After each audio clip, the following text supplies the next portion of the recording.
Buenos días a todos y muchas gracias por su tiempo. Sabemos que con todo y que estamos en contingencia y que mucha gente está desde sus casas, sabemos que hay muchos que tienen la agenda muy llena. Pareciera que esta actividad de trabajar desde casa iba a ser algo más relajado, por lo menos yo lo creía así, pero no. La verdad es que hemos estado adaptándonos a una nueva forma de trabajo mucho más veloz, obviamente mucho más conectada, y todas las formas de comunicación pues, efectivamente ahora son a distancia, por teléfono, por correo, por chat, webinars. Imagino que a muchos de ustedes les ha pasado que se les empalman los webinars y tienen que decidir entre tomar uno u otro, y por lo mismo les damos las gracias que están aquí con nosotros. Y por lo mismo, normalmente cuando nos juntamos para hacer un evento, una presentación, tratamos de que sea un tema que sea de mucho interés y de mucho beneficio para el trabajo y el negocio de cada una de las personas que nos dedican un poco de su tiempo. Les platico un poquito de cómo vamos a hacer la logística del evento. Está conectado ya el expositor, que es Brian Monk. Brian Monk está basado en Canadá. Él es el gerente nacional de ventas para manejo de aire. Básicamente Américas y también en algunas ocasiones fuera de Estados Unidos. Nos acompaña también Juan Castilla. Juan Castilla es el gerente de exportaciones para Latinoamérica, también de Carrier, y basado en Florida. Y pues bueno, yo me presento Miguel Ramírez como gerente nacional de ventas para Carrier México en el área de equipo aplicado. Todos los micrófonos de los participantes están en silencio para asegurar que la calidad del sonido está, que sea la mejor. Hemos notado que cuando dejamos los micrófonos abiertos hay un cierto vicio de la calidad del audio y no nos permite hacer que fluya la información. Las cámaras también, los expositores no podemos ver sus cámaras también para evitar el tema de la privacidad. Entonces, bueno, vamos a hacer todas las preguntas, por favor, en el área de preguntas y respuestas, que está en un botón ubicado en la parte baja de su pantalla. Al lado del botón de participantes hay un botón de preguntas y respuestas. Ahí, por favor, pueden escribir su respuesta, la podemos ver los panelistas y las vamos a ir contestando hacia el final de la presentación, salvo que veamos que alguna necesita ser respondida en ese momento. Creemos que la presentación incluye la respuesta a todas las preguntas que pudieran tener, pero definitivamente siempre puede haber algún tema nuevo. Quisiera comenzar por hacer un poco de resumen de la sesión de la semana pasada. Que nos pudieron acompañar estuvo David Shirk, que también es una persona con muchísima experiencia en el tema de instalaciones de aire acondicionado para aplicaciones de cuidado de la salud. Y pues hablábamos de qué podemos hacer como ingenieros en aire acondicionado para tratar de asegurar que los espacios en donde se va a dar tratamiento a los pacientes que tengan esta enfermedad sean lo más limpios posibles y que no se esparza el virus fuera del espacio en donde están siendo tratados los pacientes. Se han hablado de muchas cosas.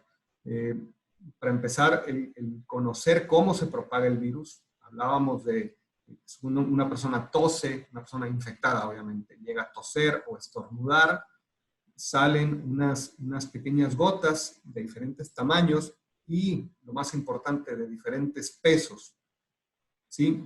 Es decir, pueden viajar una cierta distancia de manera horizontal, pero el peso y la fuerza de la gravedad los hace precipitarse al piso. Entonces, por eso se habla del tema de la sana distancia, para que la distancia que normalmente pueda viajar esa pequeña gota no alcance a rebasar la distancia que tenemos con una persona que pudiese llegar a estar infectada del virus. Sin embargo, hay unas pequeñísimas gotas que no tienen el suficiente peso para precipitarse por fuerza de gravedad y están flotando en el aire. ¿Sí? Las corrientes de aire las pueden seguir manteniendo a una cierta altura que las podamos inhalar, por ejemplo. Definitivamente el uso de cubrebocas es importante, pero también hay ciertas otras cosas que hay que hacer. En resumen, con David nos decía, necesitamos asegurarnos que cumplimos los estándares mínimos de ASHRAE en el tema de manejo del aire.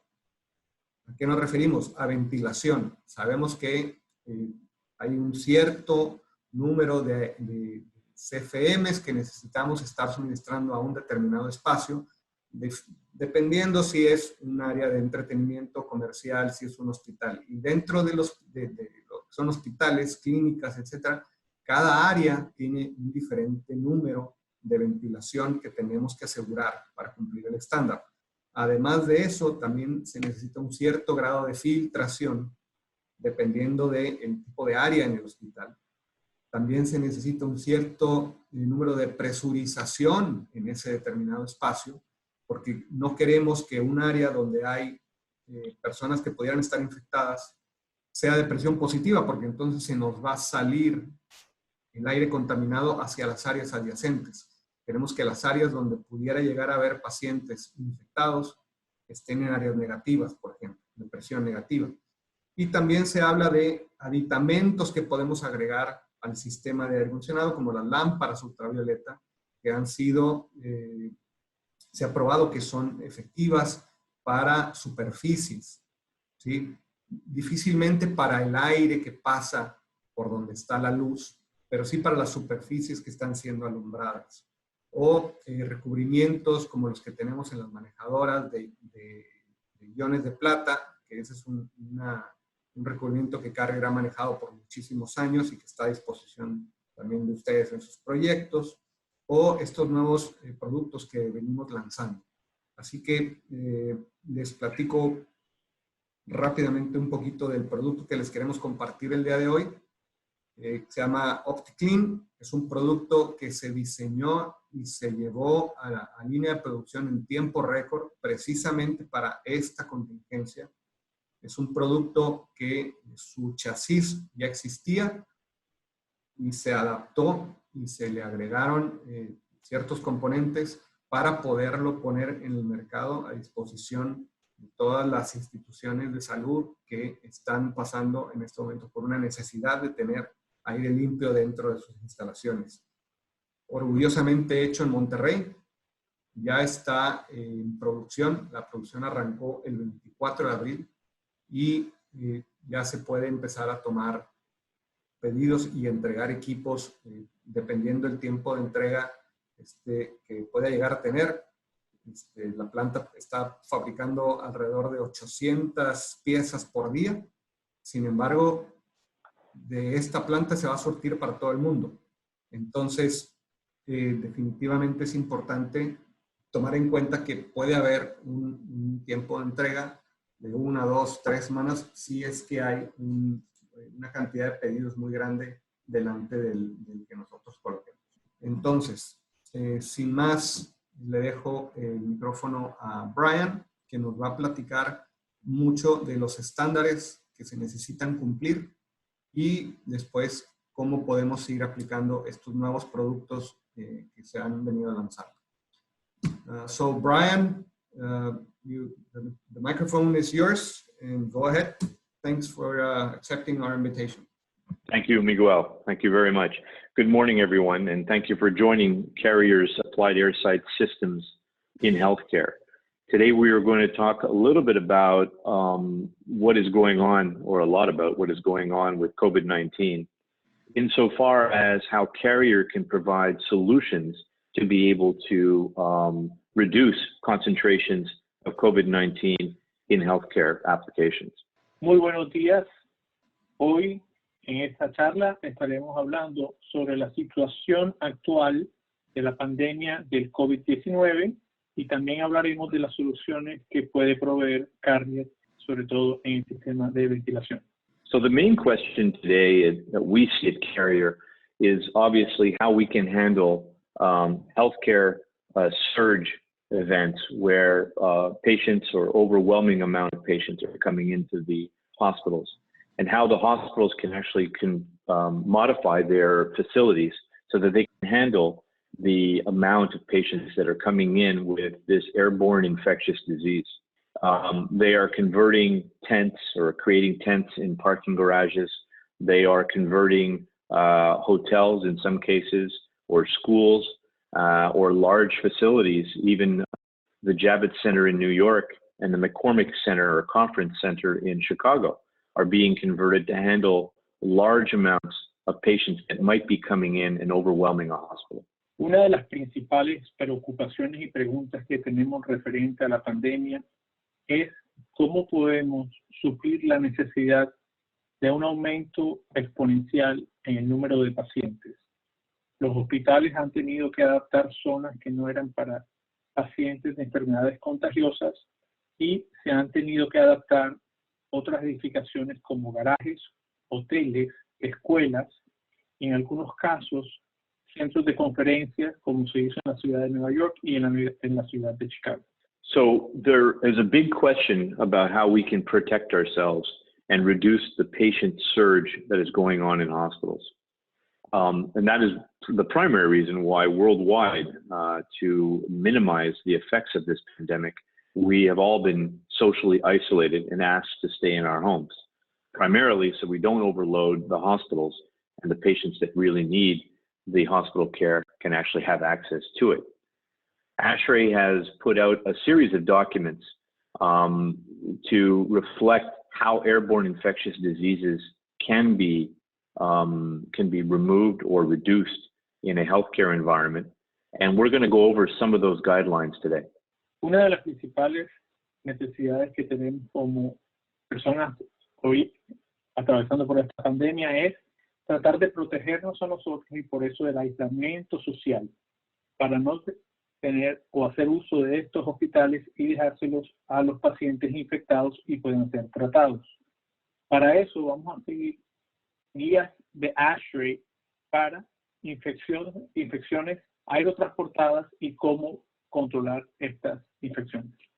So Carrier has put out a series of documents that Miguel and his Carrier team can make available to you if you need, with regards to very quick applications or very quick location of equipment that can be used during this pandemic response. There are a lot of temporary solutions that can be put there to cool tent areas that are used to hold patients that are suspected of having COVID.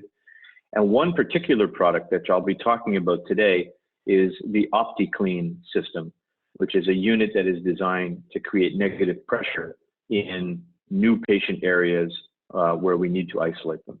En estos momentos, Carrier tiene disponible para todos ustedes documentos de soluciones temporales que están disponibles inmediatamente. Pueden contactar al equipo de Carrier México, a los ingenieros de venta, para que les hagan llegar estas soluciones.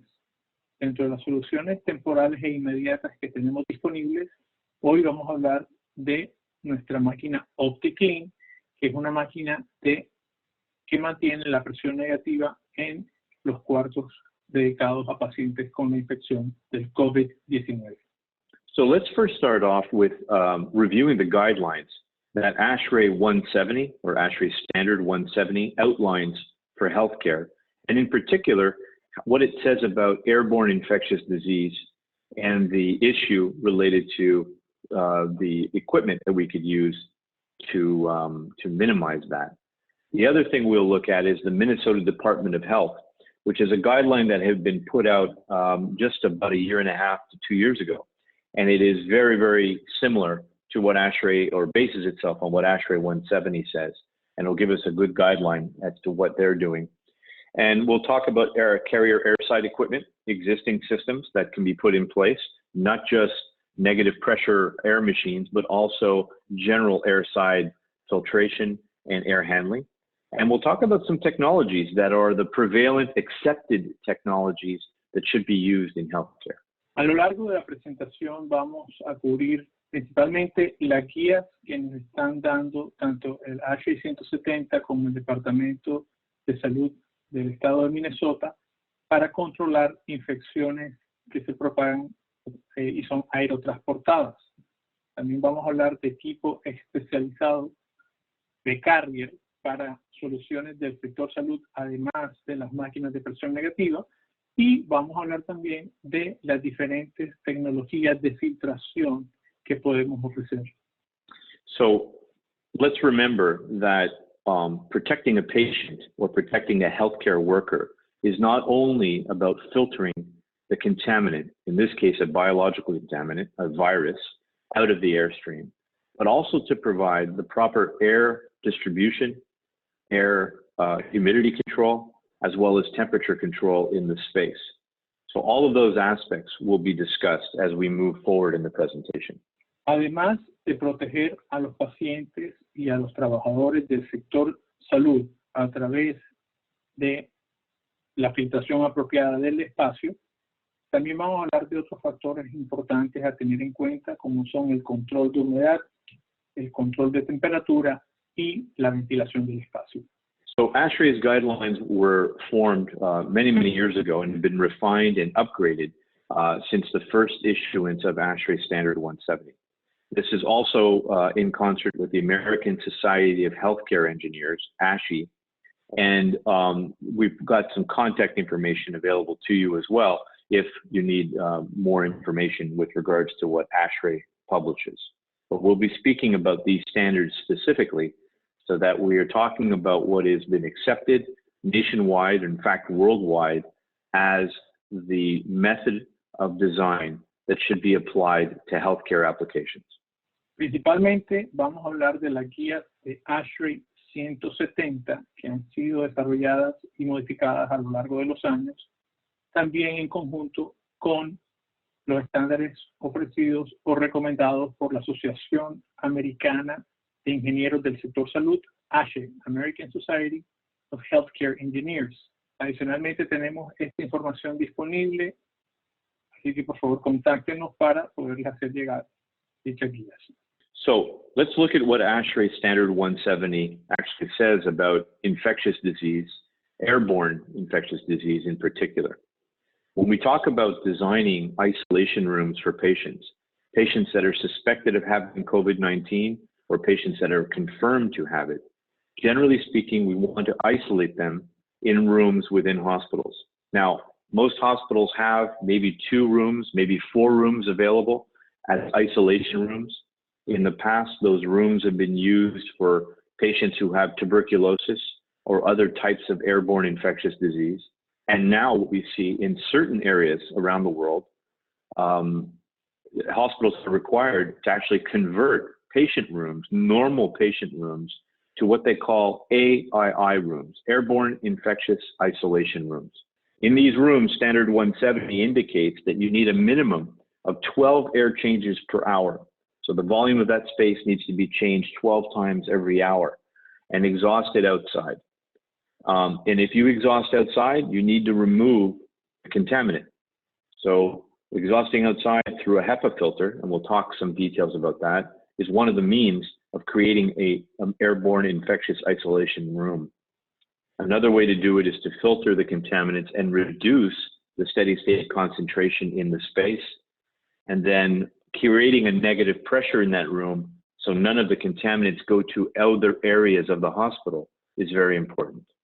Dentro de las recomendaciones que tenemos en el ASHRAE 170, cuando estamos hablando o mencionando pacientes que han sido contagiados a través de virus que son aerotransportados, como es el caso del COVID-19, la recomendación es aislar estos pacientes en cuartos dedicados y son considerados cuartos de aislamiento de enfermedades aerotransportadas.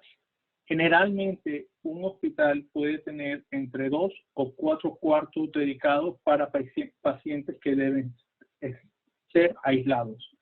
Con esta pandemia, ha habido requerimiento de que los cuartos que no son dedicados para el aislamiento de los pacientes con virus contagiosos se aumenten y por lo tanto se han convertido estos cuartos a cuartos temporales de aislamiento de pacientes con estas enfermedades. Además de la filtración, es importante también como mínimo tener 12 cambios de aire por hora, filtrar el aire que se inyecta al espacio, también ventilarlo y mantenerlo en presión negativa para prevenir que el virus se contagie al resto del hospital o el sistema de ventilación de un centro de salud. So there are various systems that are or have been put together very quickly to meet the need of some of these hospitals. One of them being a HEPA machine, which I will talk specifically about Carrier's OptiClean system that has just been launched and is actually being manufactured in one of our factories in Monterrey, Mexico, as we speak. We'll talk a little bit about pre-assembled systems or even ad hoc systems, which are custom systems that are designed to be put together for a specific application in a hospital.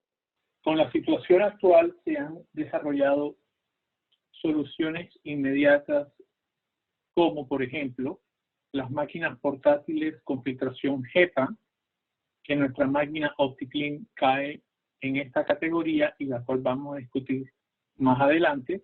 También hay soluciones de sistemas preensamblados y finalmente lo que se le llama el ad hoc, una solución que es personalizada y hecha a la medida de acuerdo al requerimiento que vaya a suplir dentro del espacio requerido. So let's first talk a little bit about the filtration mechanism that we can use to remove or reduce the amount of COVID-19 airborne infectious disease. COVID is a virus, and as such, we'll see a chart in a second that shows how small it actually is as far as particles go. But the way to remove it, in effect, is to use a minimum of a HEPA filter, high efficiency particle arrestance filter, at 99.97% efficient against 0.3 micron particles diameter or larger. And to give you an idea, a COVID particle, average particle, is typically 0.1 micron. So a HEPA handles at 99.97% efficient, 0.3 micron and larger, but will be able to attract the COVID-19 into its structure and hold it. To give you an idea, an N95 mask that everybody is talking about is considered to be a 95% efficient at 0.3 micron. So that is a mask that's designed to protect not only the person wearing it, but also to protect people around that person in case the person himself or herself is actually infected with COVID-19.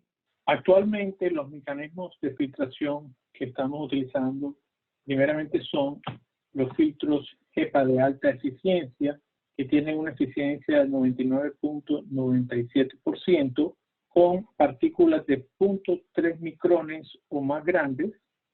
Entendemos que el virus es de un tamaño muy pequeño, aproximadamente 0.1 micrón. Sin embargo, el filtro HEPA de alta eficiencia tiene la capacidad para filtrarlo. Y en comparación a las máscaras que utilizamos hoy en día, que son las N95, estas tienen una eficiencia del 95% en partículas de 0.3 micrones. Y no solo sirven para protegernos a las personas que la utilizan, sino también a las personas a nuestro alrededor. So a HEPA filter, and the reason why we choose it, at its minimum efficiency, which is 99.97, as we described before, if you can see here over the larger or over the particle distribution on the x-axis, 0.01 microns all the way up to 10 microns. Now remember, we said the HEPA is 99.97 efficient at 0.3.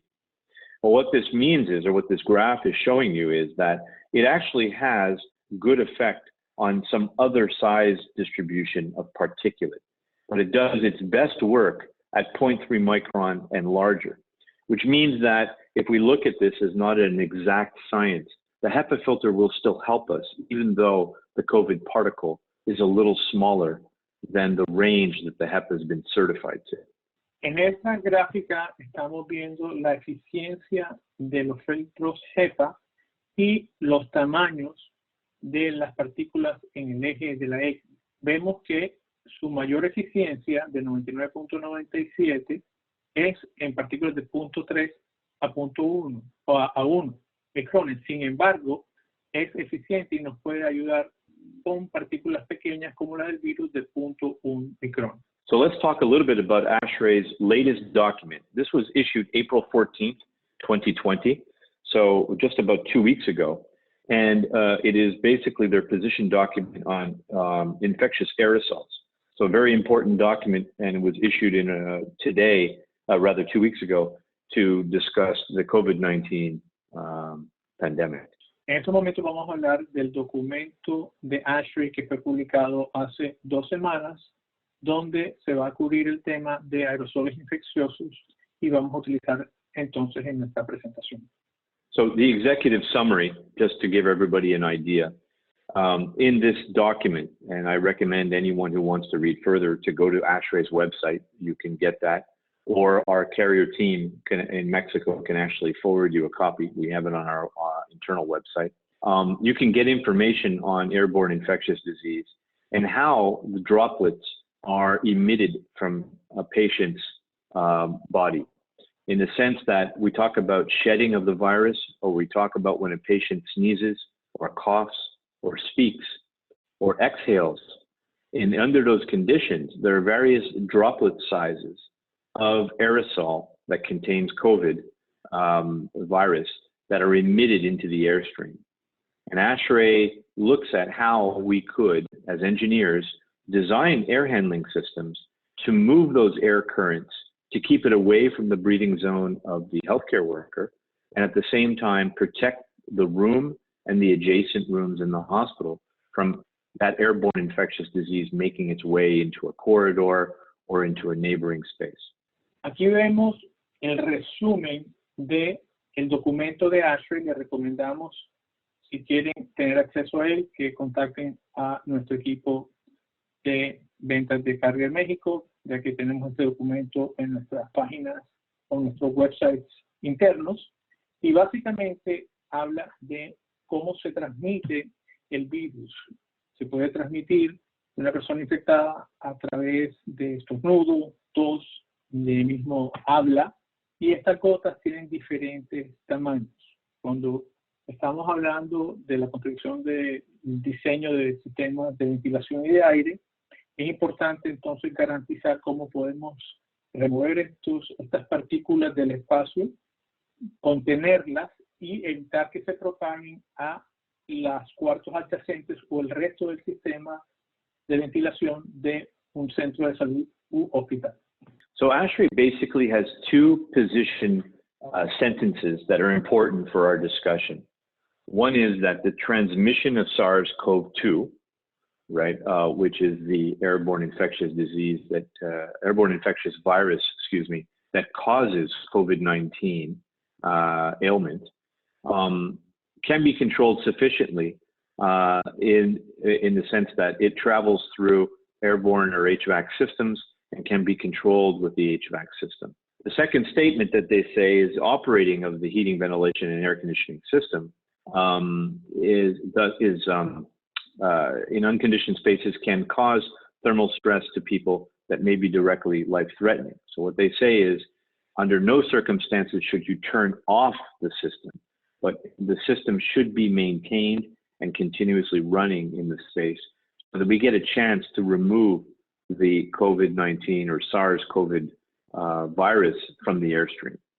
Hay 2 puntos importantes a tener en cuenta. La primera es que la transmisión del COVID-19 se puede controlar a través del sistema de ventilación de un espacio, el HVAC. Es que es importante tener todas las recomendaciones para filtrar y ventilar el espacio. Y lo segundo es que recomiendan, bajo ningún punto de vista, apagar el sistema de aire acondicionado de HVAC para poder lograr mitigar la propagación del virus y filtrar el virus y contenerlo dentro del sistema de HVAC para poder expulsarlo y controlarlo. So one of the things that ASHRAE says in this document also is that the use of filtration or HVAC filters, along with other airborne strategies, can reduce the virus transmission while also removing other contaminants that have negative health effects. And those other contaminants are, let's keep in mind, when patients have lung ailments or issues related to breathing, like COVID-19, they are also susceptible to gas contaminants from the outside air. So outdoor pollution entering into the hospital while a patient is trying to recover from COVID-19 is also a problem for these patients. So we look at a total filtration strategy as a result to remove particles, gases, and biological contaminants. El uso de la filtración se convierte en una estrategia extremadamente importante, primero porque vamos a controlar la propagación de las partículas que contienen el virus del COVID-19 y además también vamos a prevenir que otros contaminantes entren al espacio. Una persona que tiene el sistema inmunológico comprometido porque está con su sistema respiratorio comprometido por el virus, puede ser susceptible a otros contaminantes que pueden venir del exterior, como por ejemplo gases o contaminantes del exterior. Por lo tanto, el sistema de filtración es importante en la prevención y control de los espacios donde estamos atendiendo a pacientes con esta enfermedad. So from the ASHRAE document that we're referring to right now, you see a patient on the right-hand side sitting in a typical bed and an analysis of the distribution of particle size that is emanating from the patient's breathing activities or talking or coughing and so on. We see the time that it takes for some of these particles to settle out of the airstream. For the large ones, 100 micron, 5.8 seconds, not very long. For 3 micron, 1.5 hours. And then all the way down to 0.5 micron, which could stay existing in the air through air currents or attaching themselves to particles that are already in the air. They could stay resident in the airstream for 41 hours or maybe even longer. So there's a lot of tests that are being done on this right now to figure out how long COVID actually stays alive on surfaces and how long it can stay airborne. So as you can see, the HEPA filter that we put in and the air system design that we initiate in the patient room is very important because some droplets fall out of the airstream, but others will stay floating around for a very long time and can affect healthcare workers or others that are in the same room. En esta filmina hacemos referencia al tópico que encontramos en el documento de ASHRAE. A mano derecha encontramos cómo se propagan las partículas de un paciente infectado, bien sea a través de la tos o a través del estornudo, y estas partículas tienen diferentes tamaños. Los tamaños más grandes pueden estar en el espacio y llegar hasta el piso aproximadamente en 5.8 segundos. Un tamaño de 3 micrones puede demorarse suspendida en el aire aproximadamente 1 hora y media, y las partículas más pequeñas pueden durar hasta 48 horas. Estamos hablando de partículas de 0.5 micrones. Todavía se siguen haciendo estudios para saber cuánto dura las partículas más pequeñas en el espacio y poder tener entonces soluciones más contundentes para controlar el virus. So ASHRAE endeavors to look at that and say, how can we remove these droplets, airborne droplet nuclei, from the airstream most efficiently? If we look in the center of this text, we say that when appropriately air selected and deployed, single-space high-efficiency filtration units, either ceiling-mounted or portable, can be highly effective in reducing or lowering the concentrations. That text is the important basis for Carrier's development of the OptiClean, so that we can put in a portable system with HEPA filtration and provide the cleaning efficiency and reduction of the COVID-19 that is occurring in this space. Aquí tenemos un resumen de lo importante que es la filtración de alta eficiencia en el espacio y lo que nos lleva a nosotros a desarrollar una máquina con un filtro HEPA de alta eficiencia para poder entonces atacar y permitir la filtración de alta eficiencia dentro de los cuartos donde se están tratando a los pacientes con el virus. Now, it's important to note also that filtration on its own will not necessarily protect us completely.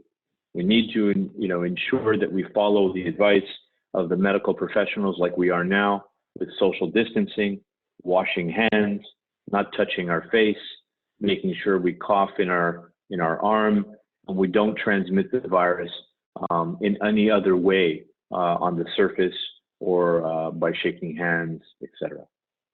La filtración de alta eficiencia no nos protege al 100% del contagio y la propagación del virus. Es por ende importante seguir las recomendaciones del sector salud y mantener las guías y seguir las guías y las recomendaciones de distanciamiento social, lavado de manos, no tocarse la cara y limpiar las superficies que han podido estar en contacto con el virus.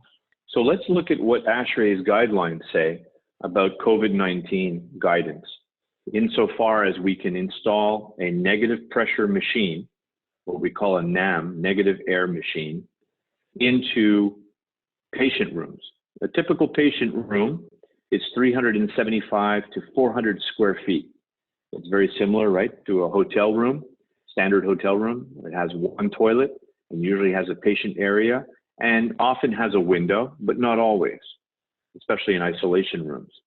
And in temporary isolation rooms, we cannot expect to have windows sometimes because the patients are being put into temporary areas that were really not designed for long term. But if we look at ASHRAE's sketches here, these are directly from ASHRAE's guidelines and their proposed presentation that they put together. Option 2 is a HEPA machine that is located in the patient room where we remove the window section and we put a discharge duct, flexible duct, usually a 10-inch round, and we create negative pressure in the patient area by sucking all of the air from the room through the HEPA filter and then discharging outside. Conversely, option 6 at the bottom, we see that we have no duct connection to the outside, and all we do is we simply recirculate at very high air change rates, very high air changes per hour, more than 12 air changes per hour in the space to reduce the steady state concentration of the COVID-19 in the space. De las recomendaciones de ASHRAE tenemos cómo se puede utilizar en los cuartos de contagio la máquina de presión negativa. Podemos ver aquí diferentes opciones de cómo se recomienda. Por lo general, un cuarto de aislamiento para pacientes con infecciones que se pueden transmitir tiene aproximadamente 400 pies cuadrados, incluye un baño y puede tener una ventana. Los cuartos que se están convirtiendo para manejar pacientes con la infección no necesariamente deben tener ventana.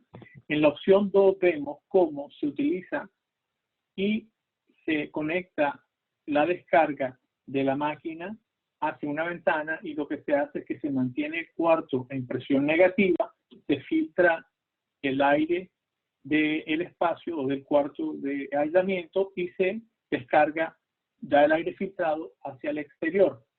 En el caso 6, donde no hay una ventana, la máquina se pone en el cuarto y se utiliza como depurador.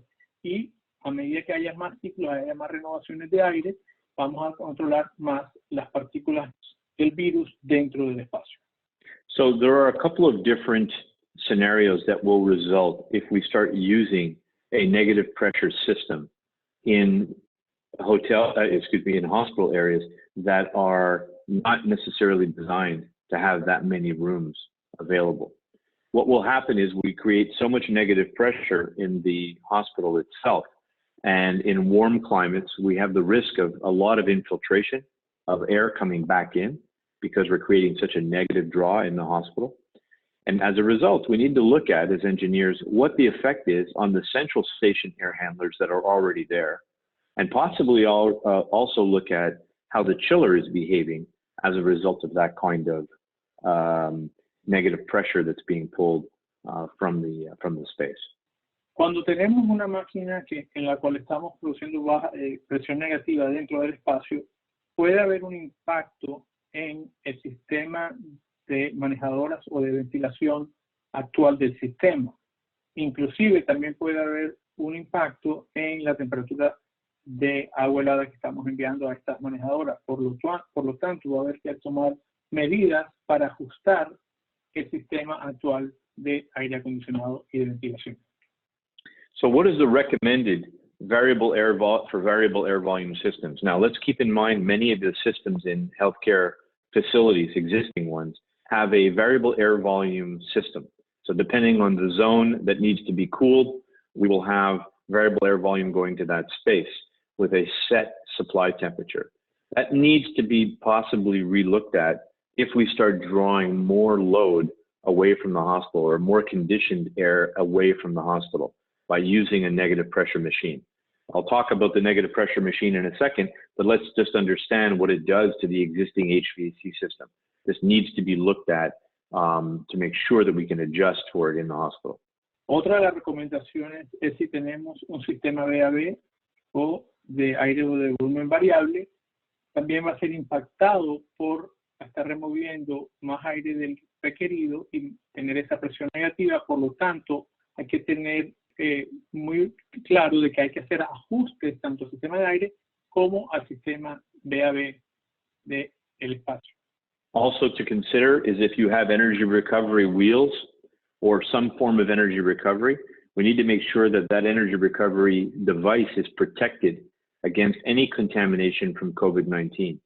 So if it's in the central air handling system, we need to make sure that we bypass it and we block it off with the damper system so that we don't end up contaminating any other devices that are in the airstream in the existing HVAC system.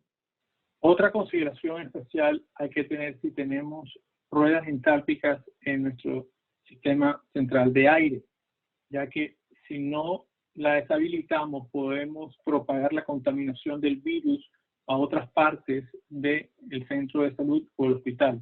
Por lo tanto, la recomendación es si nuestro sistema de aire central tiene una rueda entálpica, debemos deshabilitarla. So let's look at the Minnesota Department of Health. They have a lot of nice graphics that explain what the approach is in most hospitals in at least the United States right now. Canada also follows those examples, and I think some of the hospitals in Mexico and in Latin and Central America, and South America are taking on the same approach, especially these days. We've learned a lot from what is going on in Asia, or what went on in Asia, and what some hospitals had to undertake in Europe to handle the amount of patients that have come in. In the middle of this diagram, you see administrative, environmental, and personal.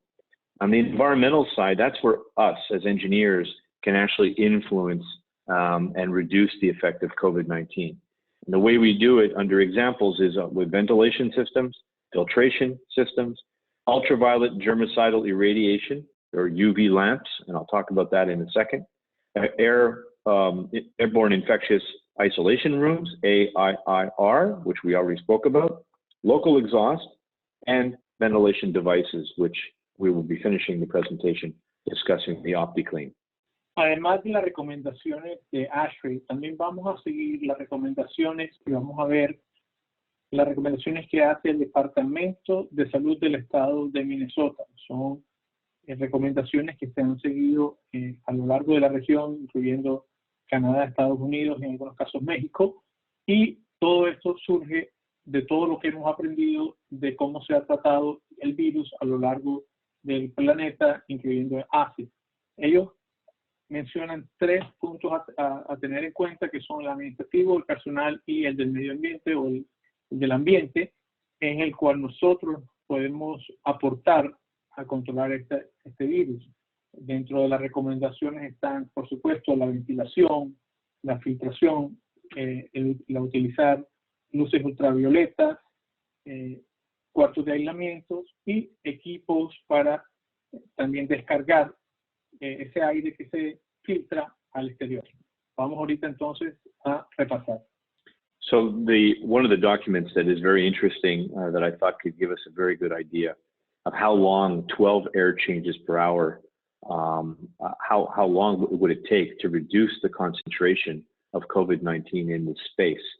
So if you look at air change per hour, ACH, on the left-hand side of this diagram, you see at 12 air changes per hour, which is the minimum that ASHRAE is recommending for negative pressure isolation rooms, we see that in about 35 minutes, we would have 99.9% removal capacity or removal efficiency in the space with the appropriately sized system. So it won't take that long for us to render the room relatively clean and reduce the concentration down to very low levels. En la tabla que vemos a mano izquierda, vemos el impacto de los cambios de aire en el espacio. La recomendación mínima de ASHRAE son de 12 cambios por hora. Y cuando nos vamos hacia la columna de la derecha, vemos que en solo 35 minutos, con 12 cambios de aire por hora, podemos obtener una eficiencia de 99.9%. Así que en un tiempo relativamente corto, podemos tener muy bajas concentraciones del virus ya filtrado dentro del espacio. Now, there are a couple of different ways to install the negative pressure machine.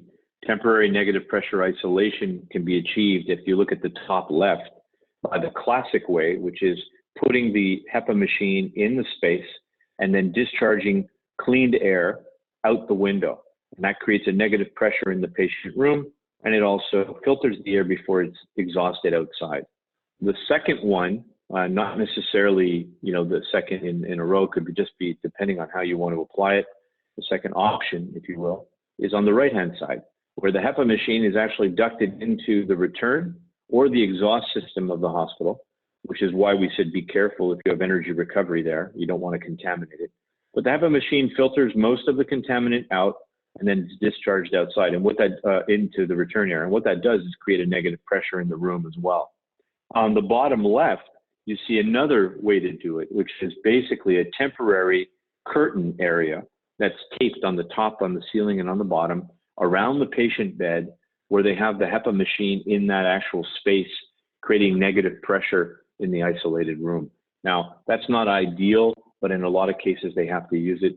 It just could be very loud to have that kind of system in place right near where the patient is, but not necessarily optimum, but sometimes needed.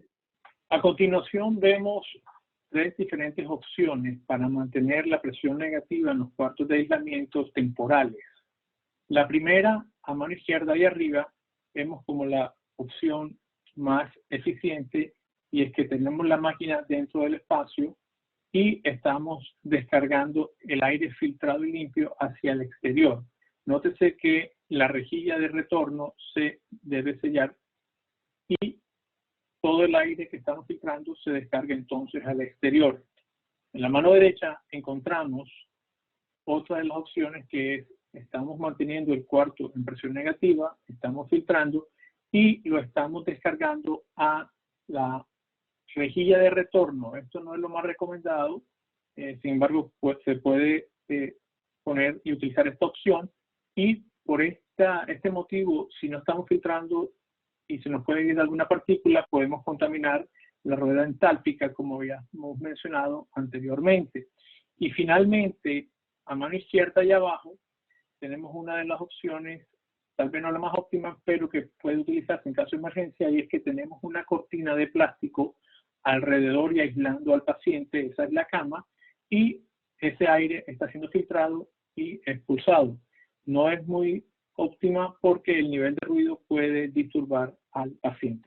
So let's look at another way to do the infectious disease zone for surge capacity.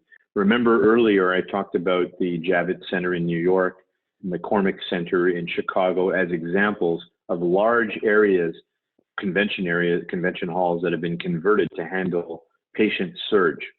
And in this case, this negative pressure air machine is recommended in those areas. On the right-hand side, you see the negative pressure machine or the same machine used as a recirculation machine located in corridors or in the larger patient areas. where the patients are side by side. On the left-hand side, we see a negative machine located in what we call a safe area. And that safe area is a negative pressure zone that allows, or neutral pressure zone that allows nurses and doctors to effectively enter and leave the space in a very cleaned way without compromising patient area.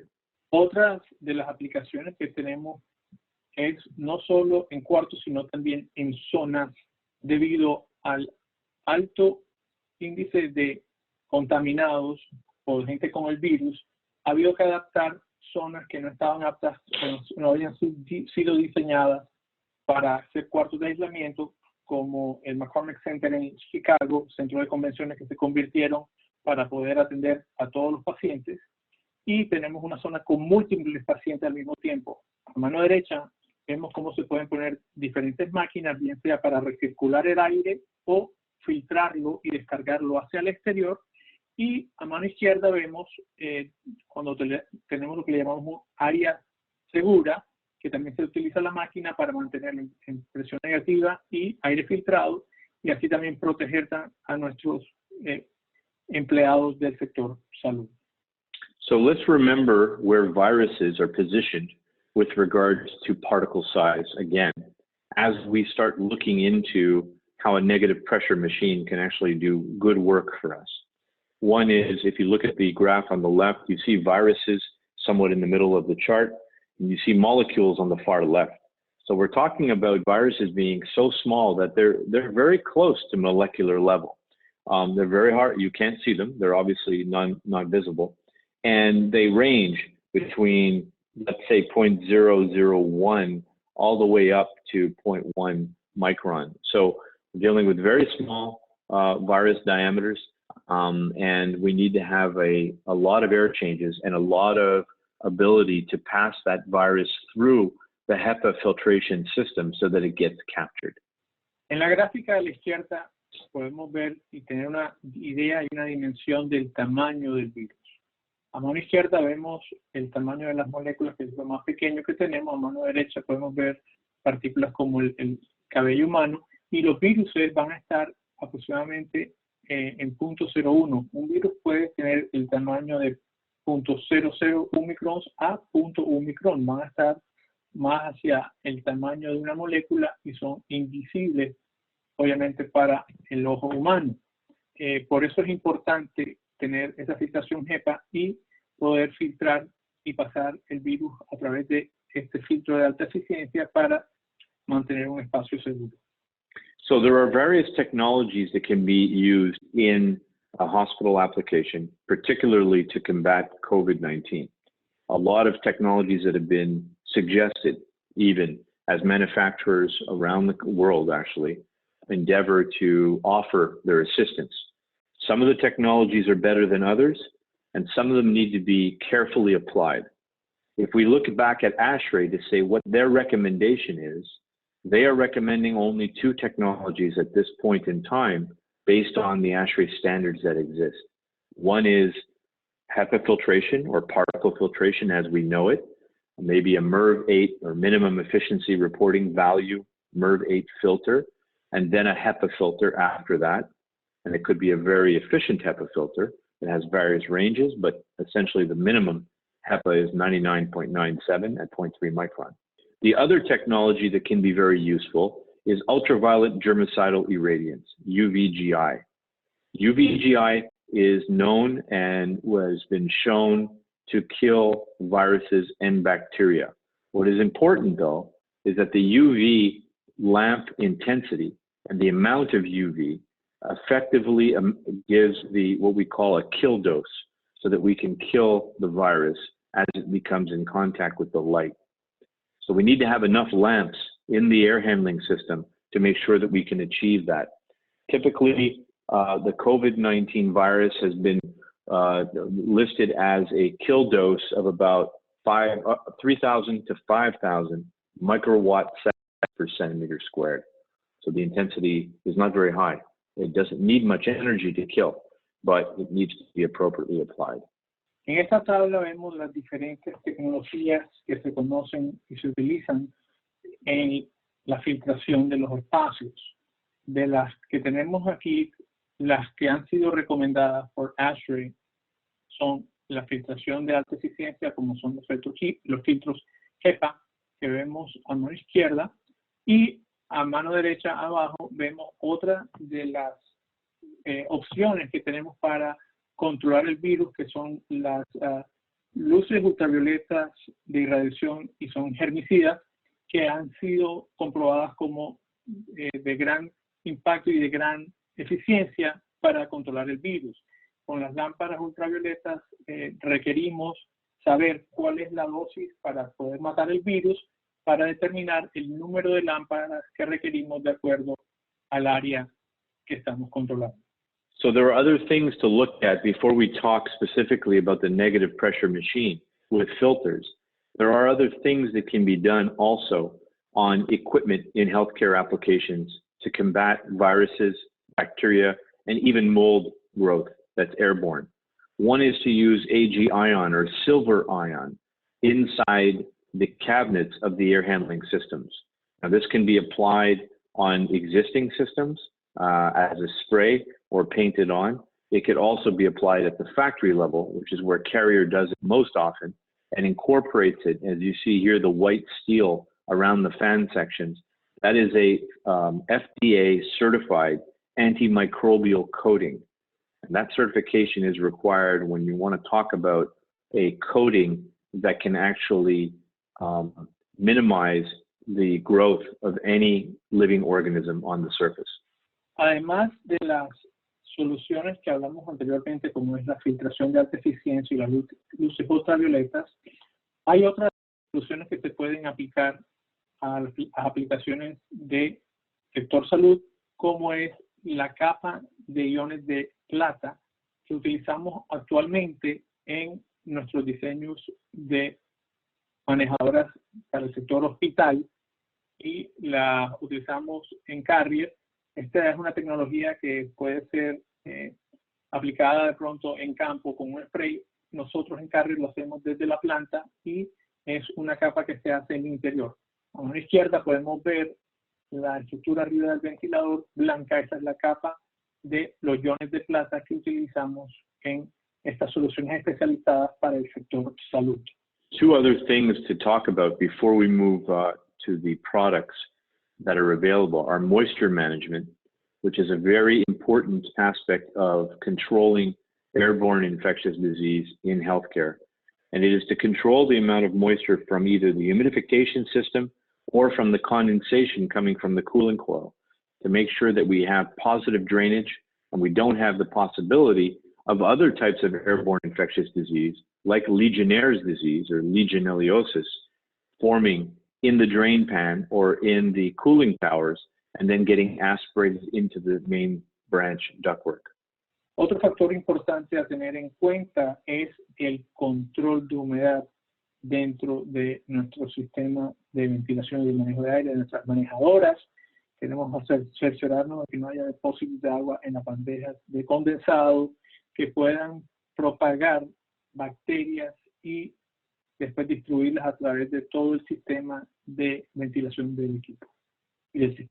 Now, another aspect of controlling humidity, which you may have seen recently in a lot of ASHRAE publications, are that not only do we need to filter contaminants out of the airstream and create negative pressure areas to protect patients and healthcare workers in a hospital, but also if we control humidity very precisely within the range that we know is the comfort zone in ASHRAE, between 40 to 60% relative humidity, we end up in a very optimum zone where the air is not too dry and not too humid.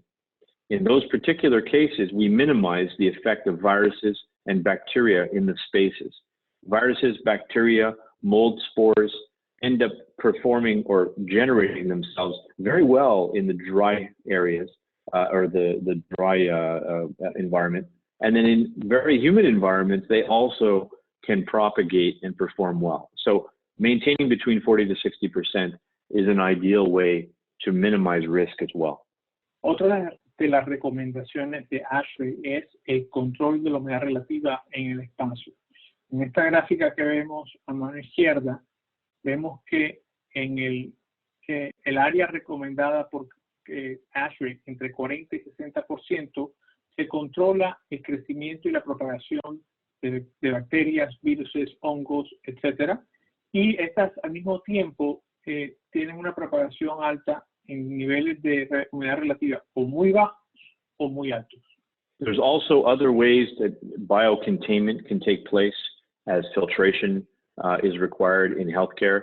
And I just want to mention it here to show you the extreme level that some hospitals require to protect the patients and the healthcare workers. On the left-hand side, you see these dish dampers or isolation dampers that can hold up to 20 inches of water column. And what they are is basically isolation dampers for a filtration bank on the right-hand side that is what we call bag in, bag out. That system with its clamps on the four corners will be required by the worker to undo. They pull the filters out, usually HEPA filters, very high efficiency filters. And as they pull them out, a bag envelops the filter so that the filter is not contaminated. Rather, the occupant is not contaminated or the worker is not contaminated by the filters, COVID-19 or any other type of virus that might be there. Aquí vemos otra de las aplicaciones para controlar virus y para proteger no solo a los pacientes, sino también a los trabajadores del sector salud.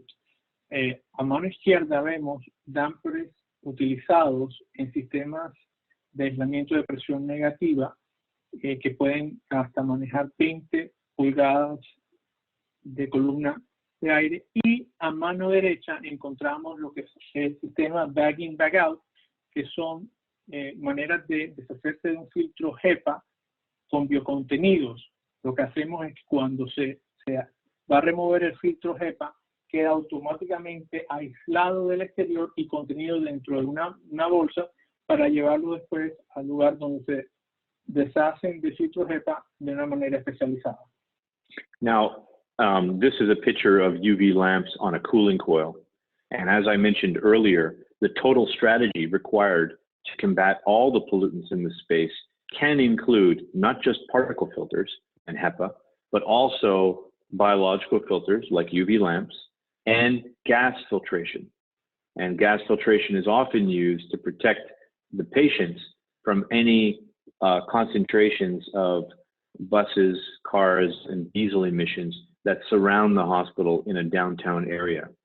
As we've seen recently around the world, there's been a reduction of these gases as a result of nobody traveling. And that's hopefully something that'll exist moving forward. But as we start mobilizing more, the amount of contamination that we see in ambient air might start to rise again.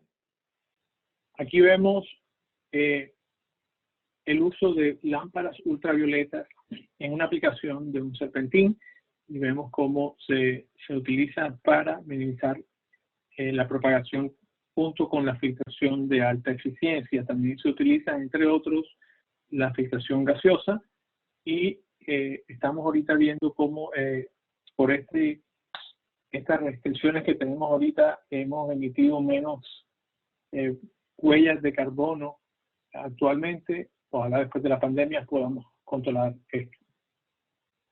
Other types of systems that can be put in place to make sure that we maintain airflow, for instance, in a hospital to keep negative pressurization, is multiple fans. We see this often where we have redundant fan systems. We have redundant variable frequency drives with a switchover panel so that if one fails, we can maintain operations with a secondary system as backup. Otro de las opciones que podemos utilizar en nuestros sistemas de aire o de ventilación para aplicaciones de salud especializadas y mantener y garantizar la presión negativa en cuadros de aislamiento es tener redundancia tanto en los ventiladores, como vemos aquí, un sistema de array de ventiladores, y también en los variadores de frecuencia. Aquí vemos en la foto dos variadores de frecuencia, uno el activo, el otro es el que está en standby o backup, y el panel de control pondría y activaría el segundo variador de frecuencia en caso de la falla del primero. Esto nos garantiza entonces mantener la presión negativa en los cuartos de aislamiento de pacientes con virus. Other issues just to consider, and especially when you're looking at negative pressure air machines in rooms where patient areas are sound. There's a variety of things that we can do at Carrier to mitigate against sound propagation in healthcare environments.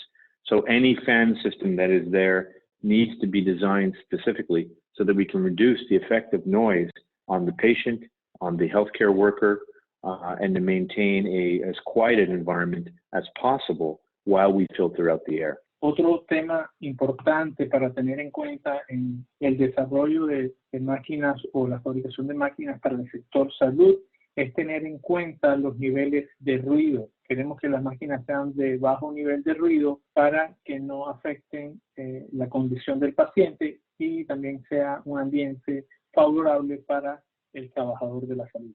So one other aspect is to consider, and some of you on the call might be in an area where it is a seismically rated zone. And as we know in healthcare applications, a hospital needs to be designed specifically so that it can resist any seismic activity. Carrier does have systems. We also want to just mention that there are different types of technologies that we can incorporate in all of Carrier's airside systems. So we talk about UVC light, we talked about that, filtration up to levels of MERV 13 with carbon, and then also including HEPA, and of course the silver ion, AG ion patented antimicrobial that can also be included in the airside systems. Lo que menciona Brian ahora es que además de tener las diferentes opciones en las manejadoras especializadas para el sector salud, que son las 39 TC, también tenemos todas estas opciones de luces ultravioletas, filtración especializada, iones de plata y demás opciones en el diseño de nuestras máquinas regulares 39M, bien sean para interior o exterior, que fabricamos en la ciudad de Monterrey. So Carrier's OptiClean system was developed to meet the ASHRAE standard 170 that we described earlier, and also address the immediate need. As we mentioned before, one of our facilities in Monterrey, Mexico, is actually fabricating these systems to meet the requirements nationwide. And as you can see, the system was designed to meet the same requirements that ASHRAE outlines, meaning that it can be used as a negative pressure machine, but it can also be used as a recirculation machine or air scrubber. Ahorita vamos a hablar entonces de nuestra máquina OptiClean que nos ayuda y nos permite cumplir con el estándar ASHRAE 170. Esta máquina fue desarrollada y está siendo producida en la ciudad de Monterrey y puede utilizarse como dos opciones. La primera, mantener la presión negativa dentro de estos cuartos de aislamiento, y la segunda, que puede utilizarse como una máquina para depurar el aire o lo que llamamos un air scrubber. You'll notice this machine is designed for a 115 or 120 volt outlet in the wall. It is UL listed so that the system has been certified electrically. It sits at about 17 inches wide, 22 inches deep, and approximately 50 inches high. The unit incorporates a MERV 7 or MERV 8 pre-filter, and then has a HEPA filter as a secondary main filtration component. So the negative air pressure machine, here's another picture of the brochure that we have that Carrier Mexico can provide to you. On the right-hand side, you see the HEPA filter, or picture of the HEPA filter section, which is a very deep filter that will last for a considerable amount of time. Keep in mind, this is for a specific activity. You probably will see the HEPA filter lasting for at least a year, if not longer. There's also a light on the panel display that indicates when the filter needs to be changed out. You also, if you see on the bottom of this filter, there's the intake section where underneath the wheels or casters, where the primary filter is the first filter, the MERV 8, and then the final filter, HEPA filter, is after that in direction of airflow. Aquí podemos ver algunas de las características del producto que están en el folleto de ventas. Viene con ya los filtros preinstalados, trae un prefiltro MERV 7 y el HEPA filter. trae también una indicación por luz para dar la alerta de filtro de cuando se debe reemplazar, y trae un accesorio de portabilidad, que son las ruedas con las que pueden estar manejando la unidad si es que la van a estar acomodando en diferentes espacios. One of the, we have several, Sorry. that's fine. So one of the applications that we have, we've sent out a series of these units to various hospitals over the last few weeks, and we have some feedback that has come in from different customers. One of them is from Mark Schwartz, who is Director of Facilities at University of Rochester Medical Center. And this application where he used the Carrier OptiClean, he indicated that it was functioning very well and that it met all of their expectations for the isolation rooms that they were putting in place at that hospital.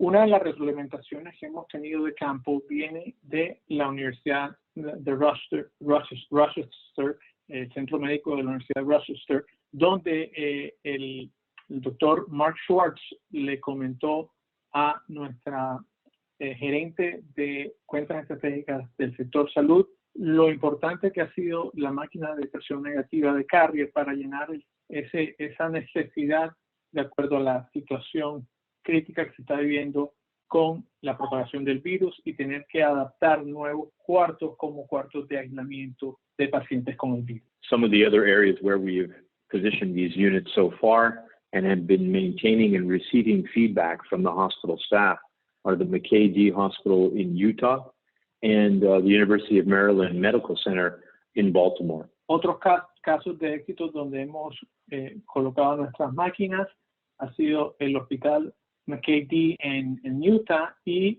el Centro Médico de la Universidad de Maryland en Baltimore. So at present, we have almost 100 of these systems deployed within a very short time frame. Others are in manufacturing right now to fulfill existing orders, and we'll be getting more feedback as time goes on. Actualmente tenemos aproximadamente 100 de estas máquinas desde que la máquina fue diseñada y, como les digo anteriormente, tenemos las máquinas en estos momentos también en producción y se producen aproximadamente 800 máquinas semanales. So keep in mind that although I've been speaking about healthcare applications and how this negative air pressure machine, the OptiClean, can be used, there's also other areas that you could apply this product, and all to meet ASHRAE Standard 170. Nursing homes, office spaces, grocery stores, restaurants, retail stores, clinics, eye surgery clinics, and areas where you possibly need clean air. The systems can be wheeled in the room and quickly run as recirculation and filtration devices. La aplicación de esta máquina no es solo para aplicaciones hospitalarias, sino que también tiene diversas aplicaciones donde hay conglomerados de personas, incluyendo ancianatos, oficinas, tiendas, supermercados, y etc. So applications for sizing, because I believe we've had questions about how we actually size these systems. And keep in mind that this is in U.S. Units, imperial units. So depending on the square footage of the space, and typically we're looking at one system or one OptiClean is rated at 500 CFM. And that is designed specifically for a patient area. And a patient area typically is between 375 to 400 square feet.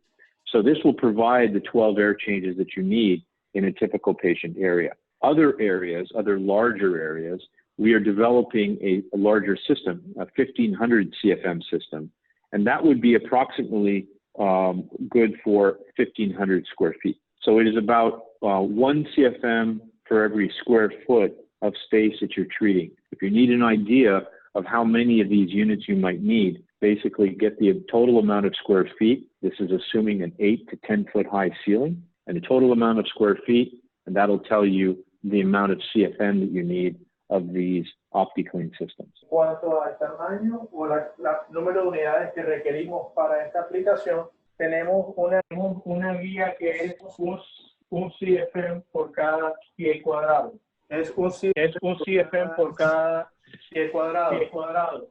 Y teniendo en cuenta que requerimos mínimo de 12 cambios de aire por hora para determinar el número de unidades que requerimos, tendríamos que saber el área total para saber el número de máquinas requeridas para el espacio que estamos acondicionando. So some of the development that Carrier's undertaking now is not just the OptiClean for 500 CFM, but also we needed to deploy that very quickly. Obviously, the market required it very fast. But we have in May, so next month, we have a new larger system that is in production, or that will start to production, which is 1500 CFM, as I just described. And then we're also upgrading the existing system in June to include a high, medium, and low speed switch to accommodate for some pressure balancing that you might require in the room. It'll be an option that's available. Inicialmente lanzamos una máquina de 500 CFM y estamos trabajando en el desarrollo de máquinas de 1000 y 1500 CFM en este mes de mayo y el mes de junio. Adicionalmente, en el mes de junio estaremos adaptando un switch de 3 velocidades a la máquina de 500 CFM para que puedan controlar la velocidad con la que quieren trabajar, que sería de 500 hasta 700 CFM.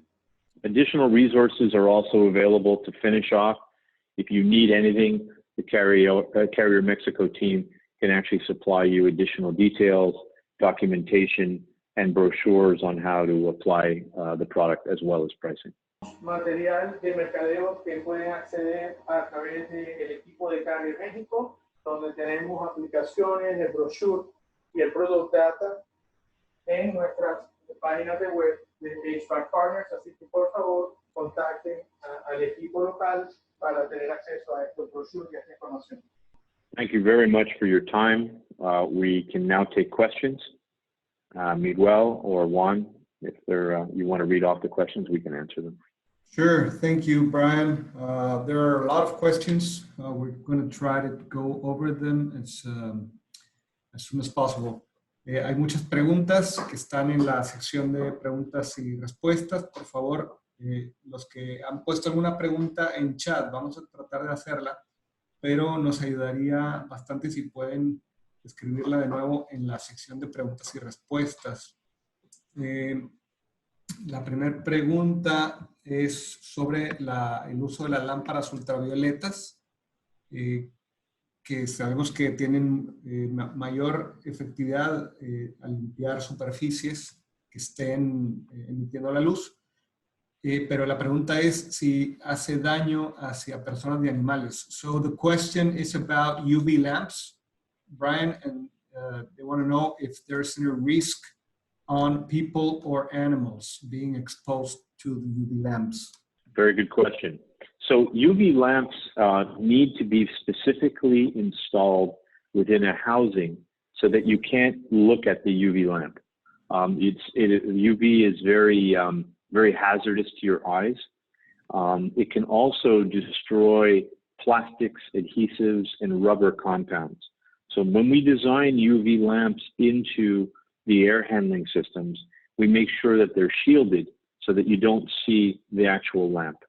And we also make sure that we protect the wiring harnesses and any other gasketing material so that it's properly chosen so the UV lamp doesn't degrade it. And then other times, UV can be installed in ductwork. And in those cases, obviously, it's out of the way and nobody sees it. Okay, sí, la respuesta es no solamente pudiera haber riesgo de afectar a personas y a animales, también se sabe que el rayo de ultravioleta puede afectar materiales como por ejemplo plásticos o algún otro material vulnerable. Entonces, por lo mismo, se trata de poner en lugares donde no vaya a tener esa exposición directa hacia personas, seres vivos o materiales que no resistan la luz ultravioleta. Proteger cableado incluso, porque el cableado, el aislamiento del cable pudiera verse también afectado. Another question, Brian, is what's the best practice for changing out filters? ¿Cuál es la mejor práctica para cambiar filtros? So in terms of filter changeout, the filters themselves, we have to keep in mind for these applications, the filters will have been exposed to COVID-19, airborne infectious disease. That COVID could still stay alive. There's new information coming every day about how long it stays alive, but it could still stay alive for a considerable amount of time. And we don't want the worker to be exposed. So what we generally recommend is that the filter changeout be handled in a decontamination area of the hospital, an area where they normally incinerate hospital waste, and the filter can then be disposed of properly, following the same disposal guidelines that the hospital uses for other medical waste. And then the unit can be decontaminated and cleaned, and then new filters can be installed inside it. Okay, and regarding the time frame of changing filters? Right. So the filters themselves could probably, keeping in mind this is a relatively clean environment in the hospital to begin with. What we're worried about is COVID-19, airborne infectious disease, which is very small. So the filters are planned to last for a very long time, more than a year, if you even run them 24 hours, 7 days a week. But we have seen in practice with these types of applications, the filters are changed out once the event is no longer an issue. So in other words, after 3 or 4 months and the hospital was running at high capacity, and then they realize they have now free rooms and there's less patients coming, then they'll take these units offline, they'll clean them and put in new filters, and then wrap them up and then have them ready for the next event, next pandemic, if one was to occur. So easily a year of operation without needing to change them. Okay. Es una pregunta sencilla, pero con mucha información detrás. Primero, nos menciona Brian el tiempo de vida del virus. Se ha hablado mucho de cuánto tiempo puede durar el virus en una cierta superficie. Entonces, por lo mismo, se recomienda que cuando se vaya a hacer el cambio de filtro, en una de estas aplicaciones de hospital, se maneje como si fuera un material contagioso y de hospital, de uso de hospital, como son muchos de los materiales que utilizan para operar, etc. Hay áreas dedicadas en el hospital para manejo de este tipo de materiales y los filtros se recomienda que sean eliminados de la misma manera. Incluso hay algunos materiales médicos que son incinerados en estas áreas. Habría que revisar cuál es la recomendación dependiendo del tipo de aplicación. El tiempo de vida de un filtro EPA, nos dice Brian, que puede llegar a ser hasta de 1 año, obviamente con sus prefiltros instalados. Recordemos que si ponemos un filtro EPA sin prefiltro se va a tapar prácticamente de inmediato. Entonces, teniendo sus prefiltros, también siguiendo su cambio periódico, el filtro puede llegar a durar hasta 1 año. Ahora, ¿qué es lo que pasa en estas aplicaciones temporales? Que alrededor de 3-4 meses que puede durar la contingencia, después de ese tiempo la unidad se remueve del espacio y se... Siguiente pregunta. This is about the size of the particle, Brian. So the question says, sorry, I had it right here. It says, I'm still not clear on the effectiveness of the HEPA filter for COVID. HEPA has a 99.97% efficiency on particles of 0.3 microns, but the virus, like COVID, has a 0.1 micron particle size. I do not understand how it can be guaranteed that this is a good system for filtration. Good, very good question, and it's one that I tried to address during the presentation. Although, and I'll give you ASHRAE's position and then Carrier's position on this. ASHRAE's position is that although the HEPA filters that we are providing and they are recommending in the system, they are there are various levels of HEPA filtration. The ones that we are providing and that ASHRAE is recommending are rated at 99.97 efficient at 0.3 micron. That doesn't mean that they will not be able to be of value at a lower or smaller micron size. What it simply means is that at 0.3 micron and above, their efficiency will behave at 99.97%. So we do expect, ASHRAE expects a degradation of that efficiency on the lower end of the virus spectrum. Insofar as the virus COVID-19, you are right, the mean particle diameter is 0.1. So 0.1 is smaller than 0.3, but that is the mean or average. It doesn't mean all of COVID is at that size. It also doesn't mean that the HEPA won't remove it. So with regards to Carrier's position, it's the same as ASHRAE's, is that this filter is the best that we have available on the market to be able to reduce the concentration of COVID to a significant degree.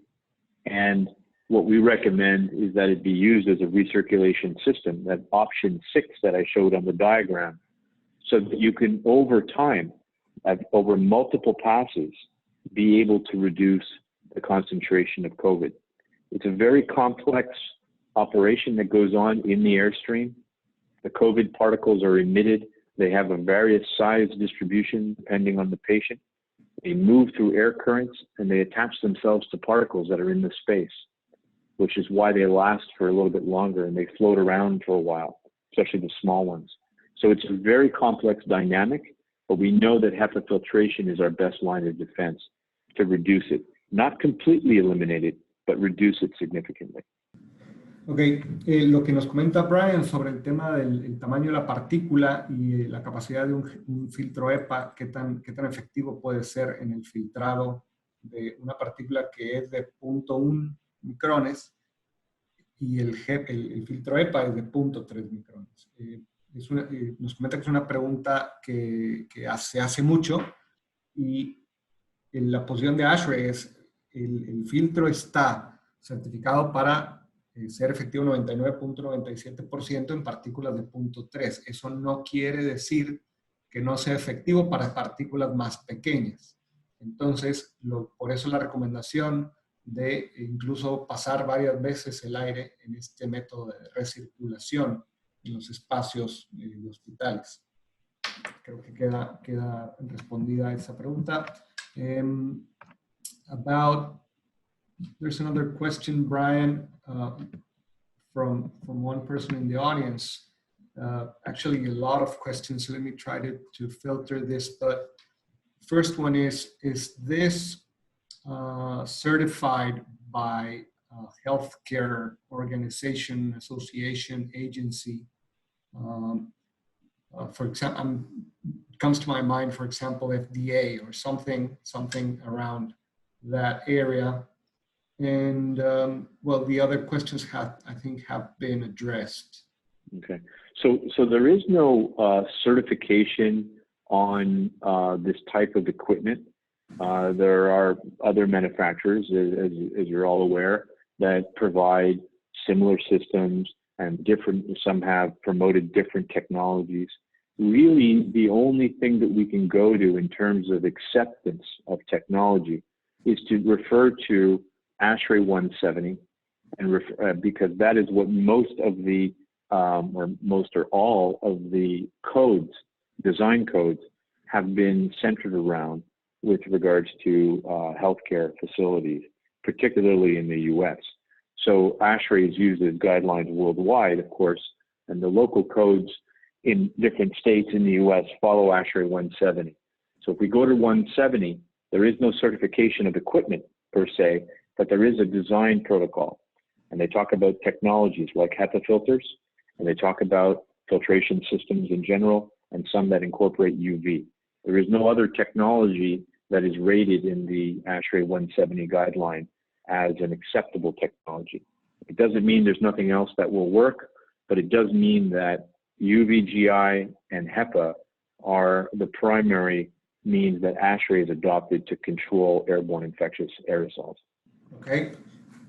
Bueno, la respuesta es, no hay un organismo que certifique productos de aire acondicionado para este tipo de aplicaciones. Más bien lo que se certifican son las tecnologías, siempre y cuando cumplan los estándares de ASHRAE. En este caso, el equipo puede cumplir el estándar 170 de ASHRAE y esa es la certificación con la cual se cuenta.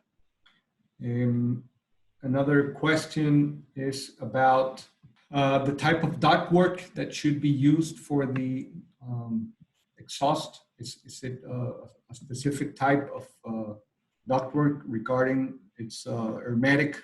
Right. Generally speaking, we've seen our customers at this point in time use flexible duct. It doesn't have to be special in any way. Usually we've adapted the system for a 10-inch round diameter with a clamp, and the flex duct can be brought to the outside window, and a small plexiglass or plastic replacement section could be put there temporarily so that the duct can connect to the window and discharge outside. So no special duct requirements. Okay, la respuesta a la pregunta de si se necesita algún tipo de ducto especial para garantizar la hermeticidad en el recorrido, nos menciona Brian que no se pide, de acuerdo a la norma, un tipo de ducto especial. Incluso se ha utilizado ducto flexible, ¿no? para la conexión del flujo del aire. Bueno, sigue habiendo muchas preguntas. Para áreas grandes, ¿cuál es la función de poner las unidades en las entradas o la comunicación con zonas adyacentes? So for large areas, such as temporary space for other type of facility, like a convention center that is being conditioned for receiving patients, what's the recommendation on the number of units based on the cubic feet of the space, but where should you put them? So similar to the diagram that we showed earlier, in these patient areas, many of them are being designed in a very different way. So there are some companies that have these temporary isolation beds, and they have them with curtains, and they separate them up, bed per bed per bed. And if you've seen some of them on TV, I was watching myself on how they were setting up some of these areas. And they could be quite large, right? Very, very large area, like a conference center. In other cases, it's smaller tents that are positioned in parking lots, and they're designed as triage tents, where you can go and patients can be checked there first and then diagnosed and determined if they have COVID or not, and then brought somewhere else. So there are a variety of ways to apply these systems. What you need to look at is the amount of square feet or surface area that you're treating, obviously the volume of the space, the height of the room, and then use the size guidelines that we showed before. I think that in some cases you might realize that it doesn't make sense to have 50 of these systems in a very large space, and you might need to go with a little bit more of a centralized approach, which is why I showed some of the custom systems that can incorporate the same level of HEPA filtration, include also UV, very high intensity UV, so that any air that ends up in the general area can actually be, treated properly. So, you might be able to treat 30,000 CFM or 50,000 CFM of air, right, that needs to come into a space. And those might be the ways to treat it. So every case is different. It's very hard in large spaces to maybe use a whole bunch of these machines, but they are used. Just a question of how it's laid out and how the rooms are laid out. Okay, the rest of the questions seem to be already answered. So this is going to be the last question. And what do you recommend to put in areas where nurses and doctors take off their personal protection equipment? Oh, okay. So this kind of unit can be used in those areas as well. Generally speaking, when nurses or doctors come in and they're wearing the PPE, right, the personal protection equipment, they need to go to a station where they need to change. Those areas can also be kept under negative pressure so that any infectious disease that they might carry on the equipment is actually not propagated to the other spaces. So you can use this type of device for those areas. with the same rules, the same air recirculation rules or air change rates as ASHRAE recommends, and then have a storage area where, you know, the PPEs are located in a, you know, in a bin, and then they're carted away to be incinerated or washed in some cases, because there's not enough of the PPEs available, so they wash them and then reuse in some cases. But a lot of times these PPEs were meant as one-time use. Masks are meant as one-time use, and the doctors and nurses dispose of them, and then they are incinerated or disposed of in a medical way. Thank you. Sí, la pregunta era, ¿qué se recomienda poner en áreas donde los doctores y las enfermeras se quitan su equipo de protección personal? Nos comenta Brian que también es un área que, digo, aunque no se considera tan crítica como donde están los pacientes, sí se tiene que tener un cuidado, sí es recomendable también que sea una zona de presión negativa, es decir, el uso de este equipo puede ser utilizado en esa aplicación directamente. Definitivamente el equipo de protección personal puede estar contaminado con el contacto de los pacientes que están contagiados. Entonces, definitivamente, aunque muchas veces ese equipo de protección personal se lava, etcétera, pero muchas veces también es equipo desechable. Entonces, definitivamente se tiene que tener cuidado con el manejo de esas áreas. Repito, presión negativa y el uso de algún tipo de filtrado. So, Brian, thank you very much. I'm gonna end the meeting in a couple of minutes.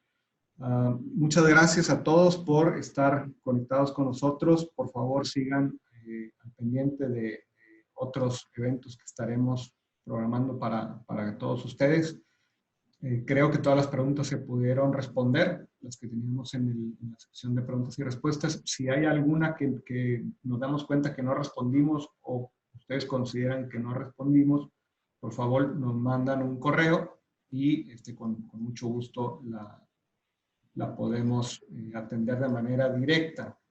Nos preguntan tiempos de entrega, precios, etcétera. Yo tuve un error al principio, les dije que se fabricaban alrededor de 800 unidades diarias, perdón, son semanales, 800 unidades semanales que se están fabricando aquí en Monterrey, México.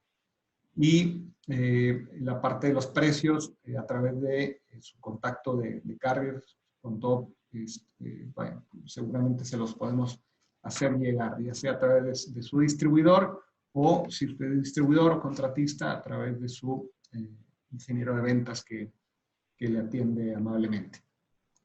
Muchas gracias por todo y seguimos en contacto con ustedes, que estén todos bien de salud, ustedes y sus familias, teniendo los cuidados que debemos de tener. Muchas gracias.